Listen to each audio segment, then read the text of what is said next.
Ukraine महाज खोलने के बाद रूसी सदर के एटमी हथियारों को हाई अलर्ट पर रखने के हुक्म ने दुनिया को एक बार फिर एटमी जंग की दहलीज पर ला खड़ा किया। सिर्फ एक जौहरी बटन दबने से आगे तबाही ही तबाही है। नई खोज इससे कबल रूस, अमेरिका और बरतानिया के एटमी हथियारों के कंट्रोल, चलाने के निजाम और हतमी अख्तियारात से मुतल्लिक तफसील गुज़िश्ता व्लॉग्स में बयान कर चुका। अब बात करते हैं दुनिया में सुपर पावर की दौड़ में शामिल सबसे अहम मुल्क चीन की। चीन के पास कितने एटमी हथियार हैं, चलाने का अख्तियार किसके पास है, एटमी हथियारों से मुतल्लिक पॉलिसी क्या है। आपके जहनों में उठने वाले इन तमाम सवालात के जवाबात इस व्लॉग में बयान करेंगे, मगर बस आगे बढ़ने से कबल नई खोज को सब्सक्राइब, वीडियो को शेयर, लाइक और बेल आइकन को लाजिम प्रेस करें ताकि नई खोज की हर नई वीडियो सबसे पहले आपको मिल सके।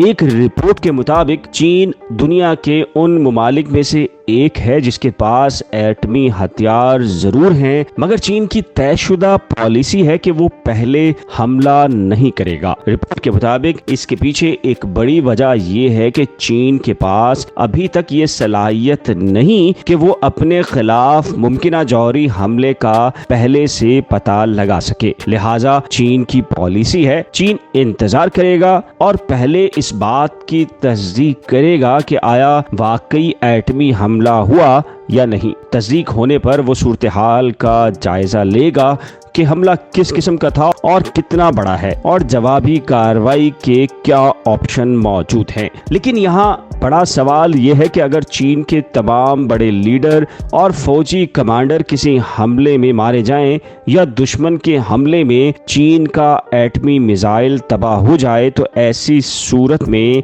चीन के पास क्या ऑप्शन होगा। इसका जवाब यह है कि चीन ने अपने लीडर्स और अपने जौहरी मिसाइलों को हमले में तबाह होने से बचाने के लिए पहले ही काफी तैयारियां कर रखी हैं। ख्याल किया जाता है कि चीन ने कई मकामात पर गहरी सुरंगों का जाल बिछा रखा है। कुछ सुरंगें तो पहाड़ी इलाकों में जमीन के नीचे 100 मीटर की गहराई में बनी हुई हैं। मतलब ये कि जब जमीन पर जंग के मुकम्मल बादल होंगे तब जमीन के नीचे गहरी सुरंगों में मौजूद रहनुमा अहम फैसले कर रहे होंगे। अब सवाल यह है कि चीन में एटमी हमले का हतमी फैसला किसके हाथ पे है। बाज चीनी तज्जियाकारों के मुताबिक एटमी हथियार चलाने का हतमी फैसला चीनी फौज के पास है। कुछ का कहना है कि इसका फैसला कम्युनिस्ट पार्टी की पोल्ट ब्यूरो की कायमा कमेटी करती है। हतमी फैसला कमेटी का होगा या सदर का होगा, ये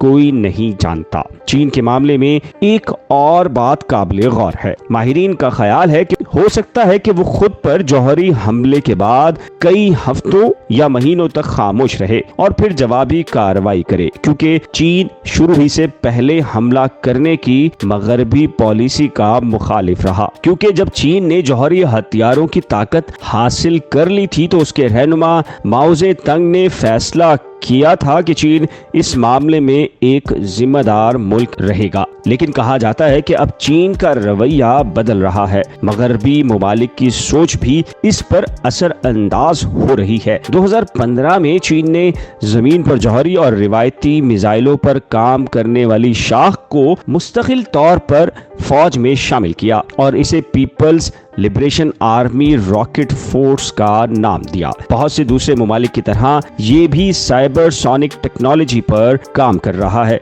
और अपने जौहरी हथियारों के ज़ख़ीरे को बढ़ाने की कोशिश में लगा हुआ है। कुछ माहिरीन कहते हैं कि अमेरिका या रूस के सदूर की तरह चीन के सदर को भी जौहरी हमले का हुक्म देने का अख्तियार होना चाहिए ताकि वो किसी हमले का इम्कान देखकर पहले ही हमले का हुक्म दे सके। यही वजह है कि चीन इन दिनों ताकतवर रेडार तैयार कर रहा है और तवील फासले तक मार करने वाले मिसाइल बना रहा है। माहिरीन का ख्याल है कि हो सकता है कि आइंदा चंद सालों में चीन जौहरी हमले के हवाले से पहले इस्तेमाल ना करने की अपनी पॉलिसी में भी तब्दीली कर सकता है। याद रहे कि एक गैर मुल्की रिपोर्ट के मुताबिक 2022 के आगाज तक दुनिया के 9 ममालिक के पास तकरीबन 12,700 जौहरी میزائل موجود ہیں۔ رپورٹ کے مطابق روس کے پاس سب سے زیادہ 5,977، امریکہ کے پاس 5,428، چین کے پاس 350، فرانس کے پاس 290، برطانیہ کے پاس 225، پاکستان کے پاس 165، انڈیا کے پاس 160، اسرائیل کے پاس 90 اور شمالی کوریا کے پاس 20 ایٹمی میزائل موجود ہیں۔ امید ہے نئی کھوج کا یہ ولاگ آپ کو پسند آیا ہوگا۔ نئی کھوج کی ہر نئی ویڈیو دیکھنے کے لیے نئی کھوج کو سبسکرائب، ویڈیو کو شیئر، لائک اور بیل آئیکن کو لازم پریس کریں۔